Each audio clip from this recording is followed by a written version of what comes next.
നമസ്കാരം എല്ലാ മാന്യ സുഹൃത്തുക്കൾക്കും സിനിമ എന്ന യൂട്യൂബ് ചാനലിൻ്റെ ഏറ്റവും പുതിയ വീഡിയോയിലേക്ക് സ്വാഗതം. പ്രണവ് മോഹൻലാൽ എന്ന് പറയുന്ന നായകനെക്കുറിച്ച് നമ്മൾ കൂടുതലായിട്ടൊന്നും പറയേണ്ട കാര്യമില്ല. അദ്ദേഹത്തിന് സിനിമ എന്നതിനേക്കാൾ അപ്പുറം മറ്റ് പല ആക്ടിവിറ്റീസുമാണ് അദ്ദേഹത്തിന് താല്പര്യം എന്നുള്ള രീതിയിലുള്ള വാർത്തകളൊക്കെ നമ്മൾ സ്ഥിരമായിട്ട് കേൾക്കുന്നതാണ്. എന്നാൽ തൻ്റെ കരിയറിനെ കൃത്യമായിട്ട് ഡിസൈൻ ചെയ്തിട്ട് തന്നെയാണ് അദ്ദേഹം മുന്നോട്ട് പോകുന്നത് എന്ന് പറയാതിരിക്കാൻ വയ്യ. ആദ്യത്തെ സിനിമ സൂപ്പർ ഹിറ്റ് ആയതിനു ശേഷം അത് സൂപ്പർ ഹിറ്റ് ആവാനുള്ള കാരണം മോഹൻലാലിൻ്റെ മകൻ്റെ ആദ്യ നായകനായിട്ടുള്ള ചിത്രം എന്നുള്ള വാർത്തയൊക്കെ അതിനുണ്ടായിരുന്നു, അല്ലെങ്കിൽ ആ ഒരു വാർത്താ പ്രാധാന്യം അതിനുണ്ടായിരുന്നു എന്നുണ്ടെങ്കിൽ പിന്നീടുള്ള സിനിമ പരാജയപ്പെടുന്നതും കാണാൻ സാധിച്ചു.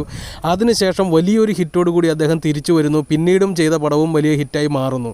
ഇപ്പോൾ അദ്ദേഹം തെലുങ്കിലേക്ക് ഇറങ്ങുന്നു എന്നുള്ളൊരു വാർത്തകളാണ് ഇപ്പോൾ ഏറ്റവും കൂടുതൽ ശക്തമായിട്ട് വരിക എന്നുള്ളത് മാത്രമല്ല, അത് കൺഫേം ആയിരിക്കുന്ന ഒരു വാർത്തയാണ്. തെലുങ്കിലെ സൂപ്പർ ഡയറക്ടറായിട്ടുള്ള കൊരട്ടല ശിവയാണ് ഈ ചിത്രം സംവിധാനം ചെയ്യുന്നത്. അദ്ദേഹത്തിൻ്റെ അടുത്ത സിനിമയായിട്ട് വരുന്നത് പ്രണവിനെ നായകനാക്കി വരുന്ന സിനിമയാണ്. അതും തെലുങ്കിൽ തന്നെയാണ് റിലീസ് ചെയ്യുക, അല്ലെങ്കിൽ തെലുങ്ക് സിനിമയായിട്ട് തന്നെയായിരിക്കും തിയേറ്ററുകളിലേക്ക് എത്തുക എന്നുള്ളൊരു കാര്യവും കൺഫേമായി മാറിയിട്ടുണ്ട്. പ്രണവാണ് അതിനകത്ത് മെയിൻ നായകനായിട്ട് വരുന്നത് എന്നുണ്ടെങ്കിലും അതിനകത്ത് മറ്റൊരു തെലുങ്ക് സൂപ്പർ സ്റ്റാർ കൂടി ഉണ്ടാകുമെന്നുള്ള റിപ്പോർട്ടുകളുണ്ട്. തീർച്ചയായിട്ടും തെലുങ്കിൽ ഇദ്ദേഹമാണ് നായകൻ എന്നുള്ളതും മറ്റേത് ഒരു മാർക്കറ്റിംഗ് എന്നുള്ളൊരു രീതിയിലേക്ക് ആയിരിക്കും എന്നുള്ള റിപ്പോർട്ടുകളാണ് ഇപ്പോൾ പുറത്തു വന്നുകൊണ്ടിരിക്കുന്നത്. എന്തു തന്നെയായാലും പ്രണവിൻ്റെ കരിയറിലെ വലിയൊരു ടേണിംഗ് പോയിൻ്റ് ആയിരിക്കും ഈ ഒരു സിനിമ എന്നുള്ളൊരു കാര്യത്തിൽ സംശയമില്ല. ഇതൊരു ഹിറ്റായി മാറുകയാണ് എന്നുണ്ടെങ്കിൽ, കൊരട്ടല ശിവ പോലുള്ള ഒരു ഡയറക്ടറുടെ സിനിമയാകുമ്പോൾ തീർച്ചയായിട്ടും വലിയൊരു ബ്രഹ്മാണ്ഡ ഹിറ്റായി തന്നെ നമുക്ക് പ്രതീക്ഷിക്കാം.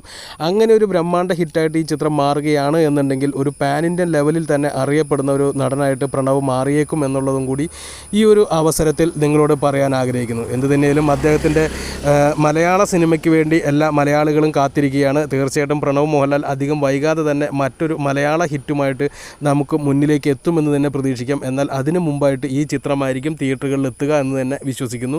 അടുത്ത വർഷത്തോടു കൂടിയായിരിക്കും ചിത്രം തിയേറ്ററുകളിൽ എത്തുക എന്നുള്ള റിപ്പോർട്ടുകളും വരുന്നുണ്ട്. എന്തു തന്നെയാലും കാത്തിരിക്കാം നല്ല ഒരു ബ്രഹ്മാണ്ഡ ഹിറ്റ് അദ്ദേഹത്തിന് തെലുങ്കിൽ നിന്ന് ലഭിക്കുന്നതിന് വേണ്ടി. നന്ദി, നമസ്കാരം. നിങ്ങളുടെ ഓരോരുത്തരുടെയും അഭിപ്രായങ്ങൾ താഴെ വരുമെന്നുള്ള പൂർണ്ണ വിശ്വാസത്തോടെ നിർത്തുന്നു. നിങ്ങളുടെ